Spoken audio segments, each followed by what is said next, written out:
Welcome to Villains and Virgins podcast. This is episode 3 in a mini-series on Attila the Hun, in which we are going to see one of the most surprising marriage proposals you've ever heard, and the beginning of a military juggernaut that's going to shake the very foundations of the Roman Empire. Now, if you've been following the podcast so far, you know that you can get it anywhere you stream audio podcasts, but you can also get the illustrated version on my YouTube channel or my Instagram page as well. You can find these pages by simply searching under my name, Eva Schubert, or if you're looking for the podcast as an audio only, under Villains and Virgins. We're going to pick up our story where we left off at the end of the last episode, which was a murder plot on Attila's life. The plot was hatched in Constantinople, which was, at the time, the capital of the Eastern Roman Empire. And it was hatched by a conniving eunuch who happened to be the right-hand advisor of the Eastern Emperor Theodosius. Unfortunately for him, the plot went badly sideways, and it only served to enrich Attila and to make him even more eager to seek revenge and very large cash payments from the Eastern Roman Empire. Where we pick up this story is close to the year 450. And at this point, Attila has been building and building on layers of success that his father and several previous Hunnish rulers had had before him. The empire that he now commands is enormous. It's a serious threat to the Roman Empire, both its Western and Eastern halves, and the capitals of both the Eastern and Western Roman Empire are within easy striking range of his rapidly moving horsemen. Now, to get a sense of how big Attila's empire is at this point, it might be worth taking a very close look at a map, because in terms of the territory covered and the size, the sheer number of miles that we're talking about, it's actually comparable to the territory that was occupied by Germany in World War II. So if you think about the weight that Germany had at that time on the world stage, and the threat that it posed to other European countries like France and England, then you can get a sense of just how much of an existential threat Attila and the Huns were becoming. The court of Attila itself was in Buda, a city that later became part of Budapest, the capital of modern-day Hungary. But the empire stretched in all directions. It stretched from the Ural and Volga rivers to the east, all the way to the North Sea, which is bordered by France and England in the west. It encapsulated the Baltic Sea in the north, and came all the way down until it nearly touched Constantinople itself. To give you a reference point, German-controlled territory in World War II stretched from Stalingrad in the east all the way into parts of France. And Attila is going to touch down in France very soon in the story that we're about to tell. So it helps to have a point of comparison to see just how enormous the amount of territory he had really was. And of course, this required an administration. It's worth remembering, by the way, that when the Germans controlled a similar amount of territory in World War II, they had modern transportation and communication systems. They had railroads, they had radios, they had airplanes. So in terms of supplying their forces, in terms of transporting goods, grain, ammunition, they had a lot more of an advantage in controlling and supplying that territory than what the Huns would have had. The Huns didn't have radios, they didn't have telephones, they didn't have trains. They had really fast horses, and they had really hard men who were willing to ride those horses mile after mile, day after day, covering vast expanses that other people who were also able to ride horses couldn't dream of covering in the time that they did. It's no exaggeration to say that at the time, the Huns were perhaps the best horsemen in the world. And it was only this that could allow them to traverse such an enormous distance effectively and to keep people afraid of when the next time they might come through would be. And the people they had to keep afraid were quite a large number. Because, first of all, the Huns had to subjugate all the tribes that occupied the territory I've just described to you. So all over Central and Eastern Europe. And there were some pretty bad boys who lived in that territory. We're talking about Sarmatians, who were notorious horse fighters. We're talking about Burgundians. We're talking about the Goths. These are people that the Romans had a really hard time dealing with, and the Romans had well-trained, very experienced legions. So the Goths were too much for Roman troops to take on at this point on many occasions, and yet the Goths ran in terror from the Huns. So this territory was made possible by the Huns systematically overpowering and conquering all of these existing tribes in that area. And what they would do is they would absorb the tribes. They would say, you're going to pay tribute. You're going to be sending cash and goods on a regular basis to Attila, a form of taxation, if you will. And you're also going to send fighting men. And they're going to become part of this tribal confederacy. And they're going to move when we move. And they're going to fight where we fight.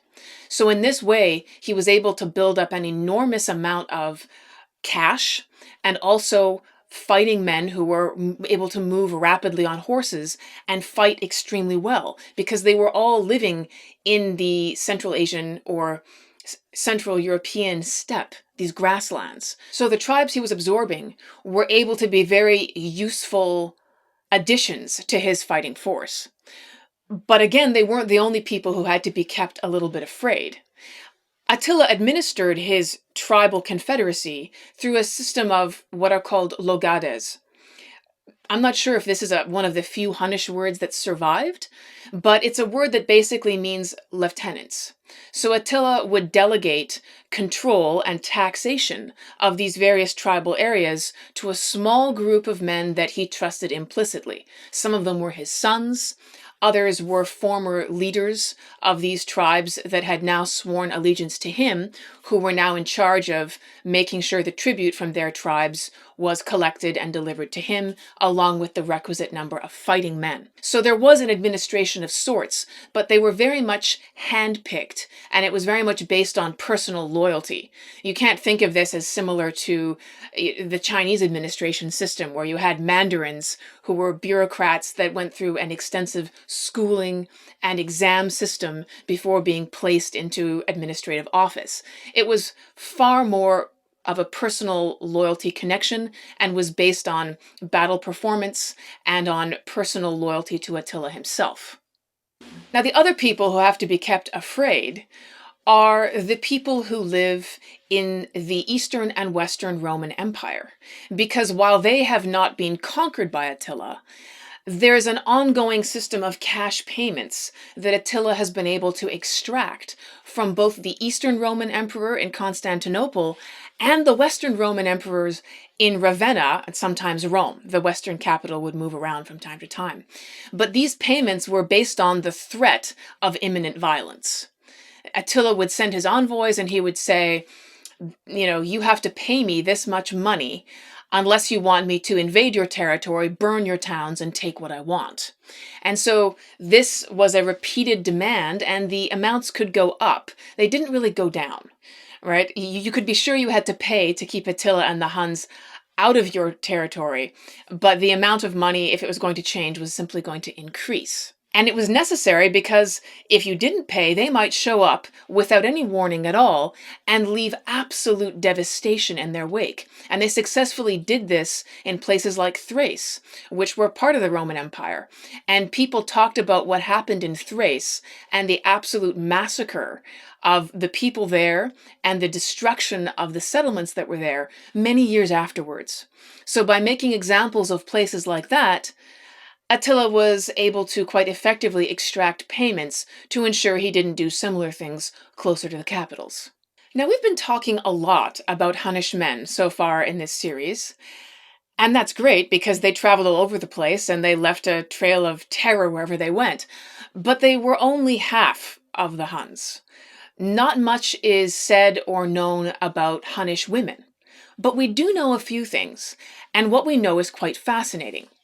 So one of our best records of Hunnish women and the role that they played comes from a diplomat named Priscus, who we mentioned in the last episode, who traveled in person to Attila's camp in Bleda as part of an imperial delegation. And so he spent quite an amount of time living in that camp and interacting with Attila and members of his court, and he was able to observe Hunnish life in that camp. And because he was well educated and a diplomat, he left us quite a lot of written records of what he saw. So we can draw on Priscus for a less vitriolic and rumor-filled account of the Huns, because there are lots of writings about them, but they're mostly written by people who hated them and who didn't really meet them. Because if you met the Huns, then you were probably a member of a delegation like Priscus, or you were an unfortunate inhabitant of a village that was about to be invaded by them. And those people didn't tend to leave us too many written records. So what we learned from Priscus was that Hunnish women mixed openly in society, and not only with the men in their immediate families or tribal units, but even with foreigners. So Priscus observed, as a foreigner coming in as part of an imperial delegation, Hunnish women openly in the streets, openly in Attila's court, being seen by men that they were not related to, and sometimes occupying very important roles. We have accounts that Hunnish women hunted. They were excellent horse riders, so they hunted alongside their men for sport. And there are even some accounts suggesting that some Hunnish women fought as well. I haven't been able to find a lot of record of this, precisely because by the time you saw Huns on horseback, your time in this world might not be too much longer.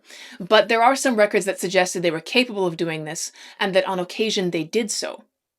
In terms of women riding horses and fighting, we do know that there were some other steppe tribes, like the Sarmatians, that had a very extensive component of female fighters who rode and were very effective in battle. So it wouldn't have been a completely foreign concept for the area that the Huns emerged from, which lends some credence to the suggestion that Hunnish women may have done this also. The Huns were also polygamous. So Attila himself had many wives, but he wasn't the only Hun who had multiple female partners. Records indicate that the Huns, like ancient Hebrews in the Bible, had a record of marrying female family members. Now let me explain, because this sounds really disturbing and is an affront to modern sensibilities, but it was an older custom of providing for widows. So it's like this. You're a man. Your brother dies. What happens to your brother's wife? Your brother has so far been responsible for taking care of that woman and her children. So he's gone, and that leaves her in a vulnerable position. So there was this custom of you, the surviving brother, marrying the widow of your dead brother, not because you'd been looking at her with an amorous eye all of these years, but because quite practically someone needed to make sure that she and her children were looked after, and this was simply a formal way of ensuring that that would happen. So this is something that's recorded in the Old Testament in the Bible, that it's actually an instruction that's given in, I believe it's Leviticus, to a man that when his brother dies, you need to marry your brother's widow and raise up children to your brother. So the Huns weren't the only people who had this idea. In these sorts of societies, it was just a very practical way of making sure that you took care of the people who were in your family unit. Now, of course, Attila had additional reasons for taking quite a number of wives. For him, these were also political alliances. They were ways of cementing friendships and increasing bonds of loyalty through family connection to various tribes that he had absorbed, made alliances with, and wanted to draw into the Hunnish Confederacy in a very permanent way. So marrying the daughters of some of these tribal chieftains was a way of cementing these bonds in a very formal way. I'm sure there were some benefits of this arrangement for Attila himself, but when we hear reports of him having a large collection of wives, it would be inaccurate to attribute this primarily to some sort of outsized sexual appetite. There were very sensible reasons for him to be getting married on a regular basis. Now, when it comes to Attila's wives, there was definitely a hierarchy. His main wife was a woman named Erican. Her name is sometimes translated Kreka, and she was his queen. She was the mother of the 3 sons who would be his official heirs and who went on to take very important positions in the administration of his increasing empire. And Kreka had a public role. When Roman delegations came to Attila's camp, she would receive them in some cases. She would host meals. She was in charge of relationship management and protocol. So she would receive the gifts that the Roman delegations would bring, and she would offer them hospitality and make sure that they were taken care of. So it would be inaccurate to think of Attila as having some sort of, Far Eastern harem of women who were hidden from public sight and basically existed in an enclosed space for his sexual gratification. They had roles and responsibilities of their own, and Erakan wasn't the only one. We also have an account of Attila's sister-in-law. Now, you might remember from an earlier episode that Attila initially inherited the kingship of the Huns in partnership with his older brother Bleda. And these two had jointly ruled the Hunnish Confederacy for about 10 years, until Attila abruptly had his older brother murdered. So the men who were personally part of Bleda's inner circle were probably liquidated, but Bleda's main wife survived. Not only did she survive, she was treated extremely well. In fact, she was the ruler of her own village, which was very close to where Attila's main camp was. Attila might even have married her, in that taking care of your brother's widow tradition that we just discussed. The record isn't clear, but she certainly wasn't living an existence of poverty or living as a fugitive. She was a very important figure, and we know this because there was a Roman delegation that had made camp near where Attila and his court had their settlement. And of course, when these Romans were making camp, they were making camp in tents. Most Huns were nomadic and lived in tents, and if you were going to go visit the Huns, you better bring your own tent. So these men were camping, and there was a terrible storm. So wind, rain, bad weather, they're getting soaked, and they go to seek shelter in a neighboring village. And this village is ruled by Attila's sister-in-law, Bleda's widow. And so she directs that the Romans be given a warm dinner, quite a lavish dinner. She sits them down, and she also provides them with another feature of hospitality, which is quite interesting. So I'm going to quote from Priscus directly here in translation, because it's his account that we have of the visit to Bleda's widow's village. Quote, "The woman who ruled the village, she had been one of Bleda's wives, sent us refreshments and beautiful women for sex. We treated the women kindly and shared the provisions that had been set out, but we declined intercourse with them. We remained in the cabins, and at daybreak we searched for our belongings. After we tended to the horses and the other pack animals, we visited the queen." And by queen here, he means Bleda's widow. "We greeted her and exchanged as gifts 3 silver bowls, some red hides, pepper from India, the fruit of date palm trees, and other fruits that were valuable to the barbarians because they did not grow locally. We then thanked her for her hospitality and slowly withdrew." So this woman isn't just a woman who happens to live in that village. She's referred to by Priscus here as a queen, which means that he perceived her status as quite significant. And that's also borne out by the sort of gifts he was giving her. So this is not a woman who's a private property of a man and sort of kept in silence in some corner of a domestic space.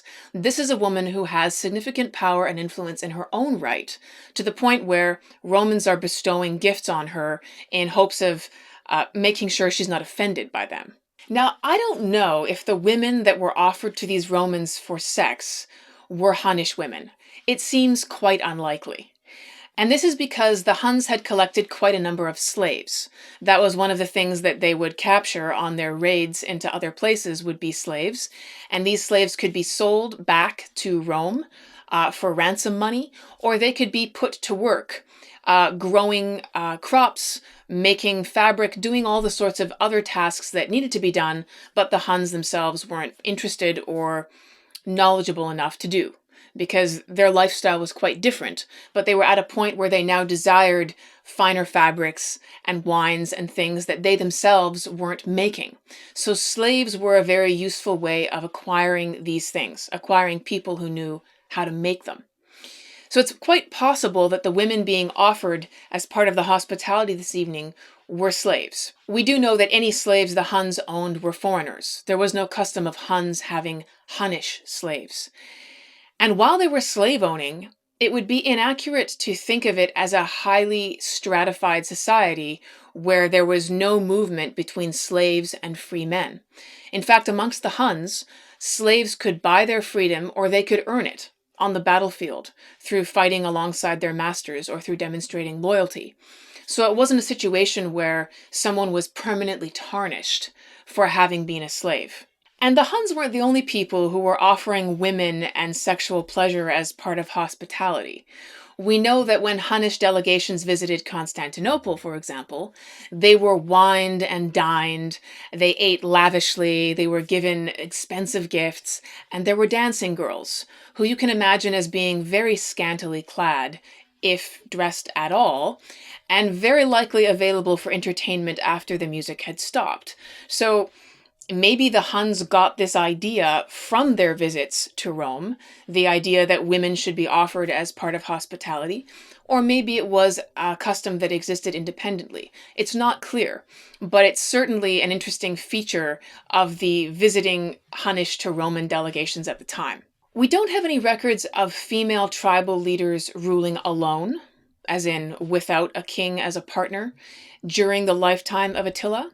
But we do have a record of another tribe about 100 years later that were identified as Huns, and they did have a female who took over sole rulership of the tribe after the death of her husband, which is interesting because you don't get a situation like that happening very easily in societies where there's a very rigid division between the sphere of male activity and female activity. The Greeks, for example, were notorious for having women very rigidly confined to the domestic sphere, with the exception of prostitutes. So respectable women stayed at home, they were wives, they were mothers, they stayed out of public life, and apart from perhaps seeing guests who were hosted in the home as part of private family dinners, they didn't participate much in public life. The Hunnish model is quite different, and if you're going to have a woman able to take over sole rulership of one of these tribes, that doesn't happen unless there's a much more widespread acceptance of women having public roles and abilities outside childbearing and household tending. Now, it was actually a woman who was responsible for turning Attila's attention back towards the Western Roman Empire at about this point in 450. Quite recently, he's been heavily involved with the Eastern Roman Empire, based in Constantinople, and increasing his demands for peace payments from that court. But what happens to turn his attention toward the West, the Western capital of normally Rome, but at this time Ravenna, and to look back towards Italy and modern-day France is a fascinating story. And in fact, when I first heard it, it was so outrageous, I could scarcely believe it. It has all the makings of a soap opera, or some sort of thriller on Netflix where people are wearing togas and it's Game of Thrones in togas. That's what it sounds like. But here we go. So we have to back up and remember a woman named Galla Placidia. We first met her in episode 2 because she was an imperial princess in the Western Roman court. Her father was emperor and her brother inherited that role. And Galla Placidia herself had a very colorful youth because she was kidnapped by the Goths when they sacked Rome and carried her away at the age of 20. Her brother, the emperor, wasn't really interested in negotiating very much to get her back, so she was stuck in the hands of the Goths, who to her would have seemed like absolute barbarians, fur-wearing, sword-swinging, bearded men who didn't have the sort of high tradition of civilization and music and language and culture and art that she would have grown up in as a princess in Rome. But Galla Placidia was a very tough woman, and she managed to make the best of an insane situation. So 4 years later, after her kidnapping, when it becomes clear that her brother, the emperor, isn't really interested in getting her back, she's married to an important Goth chieftain. So that increases her status and also the likelihood that she'll remain alive. Sadly, that husband dies within a year. He's murdered, and she returns to Rome. Her bad luck continues because she marries an important Roman who appears to be about to inherit the imperial throne himself, but then he dies, and now she's a single mother with 2 young children by the name of Honoria, the daughter, the first child, and Valentinian, her son.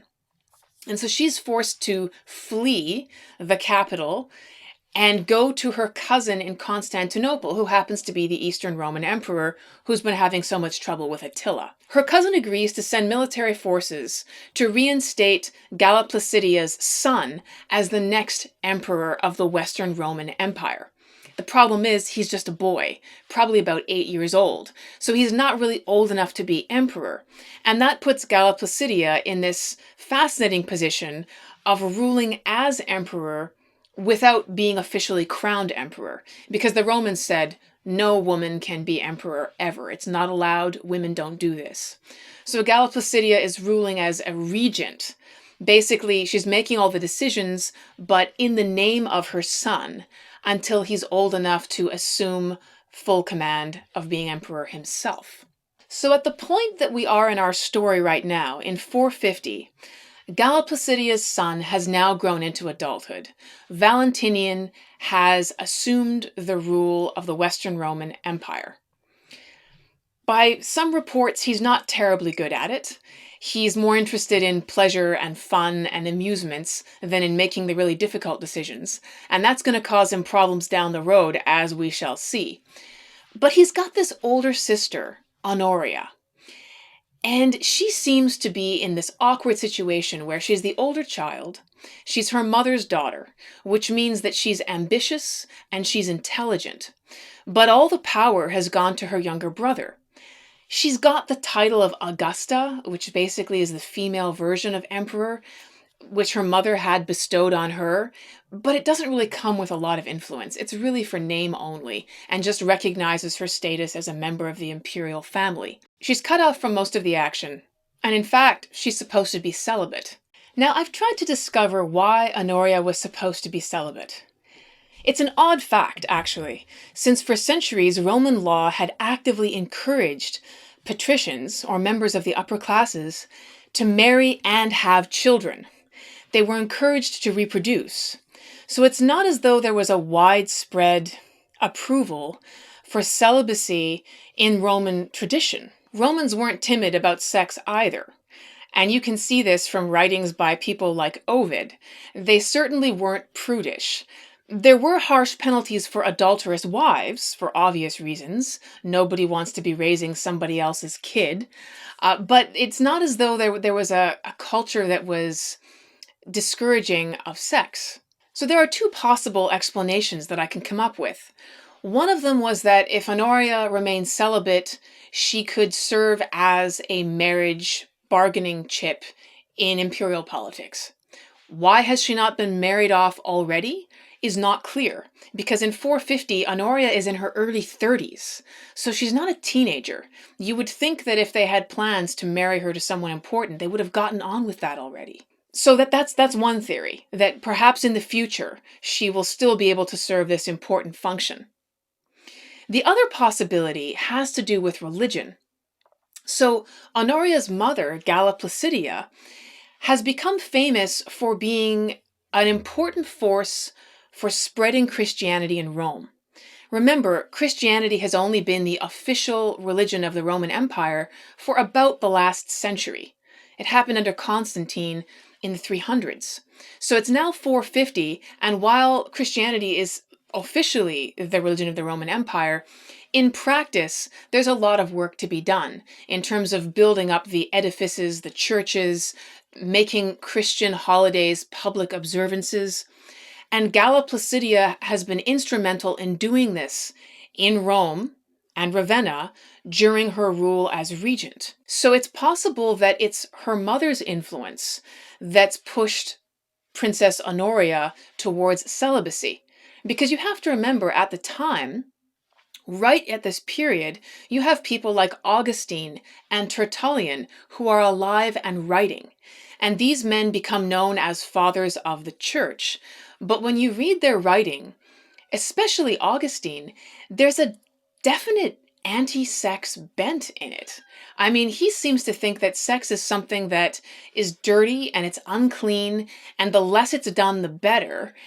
Celibacy is far to be preferred, but if you're going to be married, maybe you should have sex to have children, but you can abstain from it as often as possible, and that husbands and wives should aspire to mutually agreeing to abstain from this wherever possible. So this is the sort of thing that is in the air in terms of certain Christian thinkers at the time. And it's possible that some of that may have filtered through with Galla Placidia into the thinking of Honoria's family, and possibly she was encouraged to remain celibate for religious reasons if she didn't desire a marriage. In any case, whether it was family pressure that was encouraging Honoria to remain celibate in hope of a future marriage, or whether it was a religious idea that came from her mother, the princess herself clearly wasn't a fan. And we know this because in her early 30s, she caused a massive scandal by having an affair with her property manager. His name was Eugenius, and he was in charge of managing the estate where she lived, so making sure the landscaping was done, making sure the crops were gathered in. He wasn't anybody particularly of high rank. He was just a man who was available and someone who she encountered on a regular basis. So in her early 30s, Honoria has a torrid affair with this man, and even worse, becomes pregnant with his child. When word of this reaches her brother, the Emperor Valentinian, he has her unfortunate lover Eugenius executed. And then he sends his sister, Honoria, pregnant, away from the Western Roman capital to visit their cousin, the Eastern Roman Emperor in Constantinople, because the scandal of this happening, of her having an affair with this man and being pregnant with his child, is the best piece of gossip that anyone has heard in the court for quite some time, and no one is going to shut up about it. So he has to get his sister out of sight so that she can have this baby out of mind and hopefully sweep this affair under the rug as quickly as possible. So Honoria ends up in Constantinople right about the time that her cousin Theodosius is busy plotting to have Attila murdered, and also dealing with a lot of difficulty in the city because he has to raise these increasingly large payments of gold to placate Attila and prevent his Huns from pillaging and destroying all over the Eastern Roman Empire. So while she's there, sort of on a shameful vacation to have this baby, she will have been exposed, very likely, to exactly how serious a threat the Huns are and the kind of problems that her cousin Theodosius is having. In any case, she has the baby there in secret, and the child is never heard from again. Some rumors have it that Theodosius's sister, Pulcheria, who was also a very powerful Roman aristocrat and had a lot of influence in the Eastern Roman court, may have had the child killed or disappeared, because someone who was descended from an imperial family member could definitely cause political problems in the future. So that child is never heard of. And then Honoria returns to her brother in the Western Roman capital. So, here's Honoria. Her love affair is over. Her lover's been murdered. She's had a child who's gone, almost certainly dead. And now she's going to have to return to her brother in Ravenna, the Western Roman Empire, in disgrace. It would be hard to imagine that she doesn't have some degree of resentment here. I mean, after all, what was she doing locked up in this villa in her early 30s anyway? Probably not much. She was probably chafing at the boredom of her life in the first place, which is why she got involved with Eusebius. He was the only man around. So after that's exploded, causing nothing but disgrace for her in particular and her family in general, she's returning to her brother, and I can't imagine it was a very happy reunion. Furthermore, she's been exposed to the Eastern Roman court and may well have intelligence about what's been going on over there, which she is now about to make use of. Her brother Valentinian, the emperor, decides that the best way to get rid of her and the problems that she's caused is just to marry her off to a senator. At least it's better than a property manager. And this particular senator, a man named Bassus Herculanus, is notable for being not particularly interesting. That's all anybody says about him in the historical records, is that he was a man from a respectable family who had no dangerous political ambitions. He was wealthy. He had a villa out in the countryside, far away from the imperial court machinations in Ravenna, a perfect place to sort of park his sister to live out the rest of her life in comfortable obscurity. Problem was, Honoria really didn't like this plan. She wasn't just mildly opposed, she was violently opposed to the plan. And when she hears that this is her brother's idea for how she should spend the rest of her life, she decides to come up with a better plan. Honoria decides she's going to change her fate. Perhaps it was because she was her mother Galla Placidia's daughter, and Galla Placidia had been married to two powerful and important men.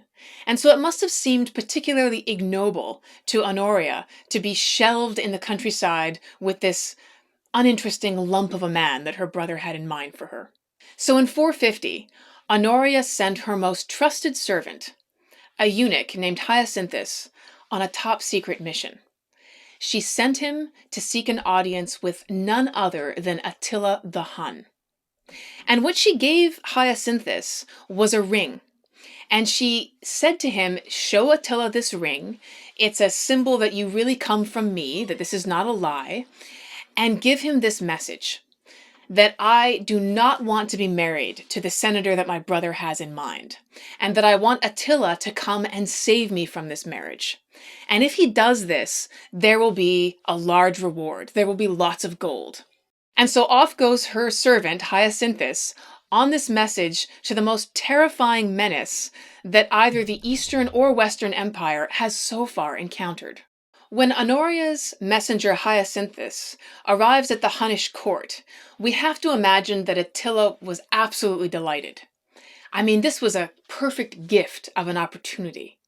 It was a way to make a claim on the Western Imperial court that was unparalleled. It was far stronger an opportunity than anything he could have cooked up on his own. Attila sends a message back to the princess. He says, "I will not allow you to marry this Senator Bassus Herculanus. Instead, you should marry me. I will gladly make you one of my wives." What Honoria thought of this isn't entirely clear. After all, she might not have intended to propose marriage to Attila. The ring that she'd sent may simply have been a token that her servant was truly coming from her and not an engagement ring. But that's how Attila has decided to understand it. And once he got an idea into his head, it was very, very difficult to remove it.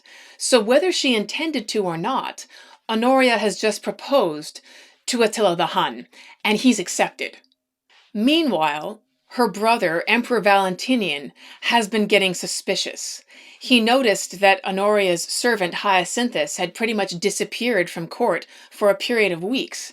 I mean, after all, it took quite a while to ride your horse over the different miles it would take into modern-day Hungary to Attila's camp, meet with him, and then come back. So Hyacinthus was missing for quite a while, and the emperor took note of it. When he returned, the emperor had the unfortunate eunuch questioned, by which I mean tortured horribly, until he confessed every detail of his top-secret mission, at which point he was allowed to die. No doubt that came as a relief. But now, of course, the emperor had the very difficult question of what to do next. His sister has just invited Attila the Hun to roll up to the Western Empire and take what he wants, in essence. So what is he going to do? His first thought is to execute his sister, thereby making it impossible for her to remain as some sort of lure for Attila. However, His mother, Galla Placidia, who still remains very influential, prevents this. She intercedes on behalf of her daughter with her son. She says, don't kill your sister. This is not the way to solve the problem. Instead, we're going to put Honoria under strict house arrest. She's going to be confined to her quarters, and we'll keep her out of the way while we figure out what to do about this. Attila, meanwhile, has heard word of what has happened to Honoria's servant and to the princess herself. So he sends one of his messengers now, not to the princess, but to her brother, the emperor. And this is the message. Attila says that he is engaged to Honoria, that they have agreed to marry, and that he demands, as part of her dowry or wedding gift, half of the Western Roman Empire. After all, reasons Attila, there are two of you. You're both called Augusta. You, Valentinian, have one half of the empire, and the other half should clearly belong to your sister, and therefore to me when I make her my wife. Needless to say, this is a substantially larger peace payment than has hitherto ever been made, and the emperor is not ready to agree. Instead, Valentinian consults with his cousin Theodosius, the emperor of the eastern half of the Roman Empire, and asks him, what should we do?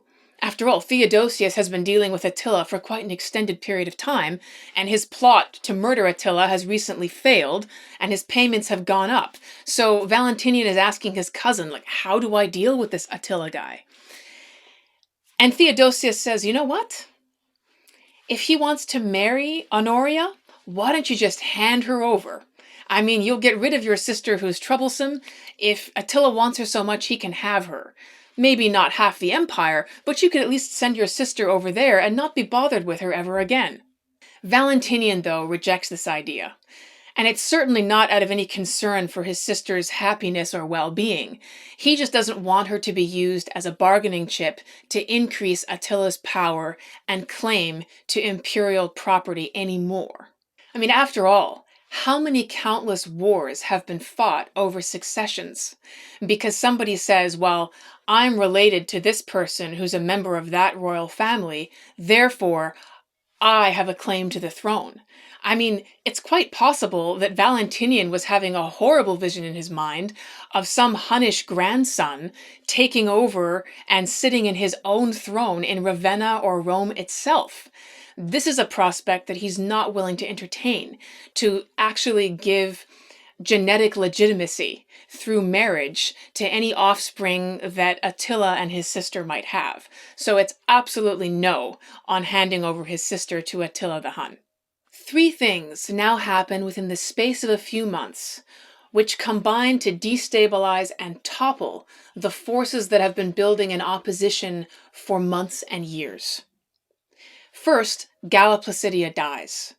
So this woman who's been at the core of the Western Imperial family, carefully managing power and relationships between her children and amongst other powerful people in the Roman court, is gone. She's also the person who'd been protecting Honoria. So the Emperor Valentinian immediately has his troublesome sister forcibly married to the unimaginative senator that he had planned for her. But most unexpectedly, the Eastern Roman Emperor, Valentinian, also dies in a riding accident. And at this point, power is shuffled in the Eastern court quite dramatically. The emperor's sister, Pulcheria, and her new husband basically take over control, and they put a stop to the hefty payments of gold that the Eastern emperor had been making to Attila to keep him away from attacking Constantinople and the Eastern Empire. Attila's been amassing an enormous force of Huns and various allied warrior steppe tribes in preparation for an invasion of the Western Roman Empire. But when the Eastern Emperor Theodosius dies and the massive payments of gold to Attila stop, this creates a crisis. Because with all these men getting ready for battle, Attila has an army to feed. And suddenly the pipeline of wealth that he's been relying on has just dried up. This creates a massive logistical problem with soldiers to feed and horses to keep in the field, as this enormous force of men is going to begin heading west. So Attila sends a second embassy to the Western court, and this time he includes Honoria's ring in the hand of his messenger. He reiterates to Valentinian that he is engaged to Honoria, he is coming to claim his bride, and he demands half of the Western Roman Empire immediately. He reiterates that he is engaged to Honoria, he is coming to claim his bride, and with her half of the Western Roman Empire. In fact, we have records that in this momentous year, 450, Attila actually sent 2 separate Hunnish messengers to arrive on the same day in the eastern capital of Constantinople and in the western capital of Ravenna, and they both had the same chilling message. They said to both emperors on the same day, "Attila, my master and thine, commands thee to prepare for him a palace, as he is about to come thither." The emperor, of course, could do nothing but wait in terror for what might come after this first Hunnish horseman. If you enjoyed this episode, please subscribe to the channel and share it with someone else you know who enjoys history of this kind. Our next episode will be the 4th and final one in this mini-series on Attila the Hun, and it will cover the juggernaut that Attila and the Huns unleash across Western Europe, and how he got the title Scourge of God.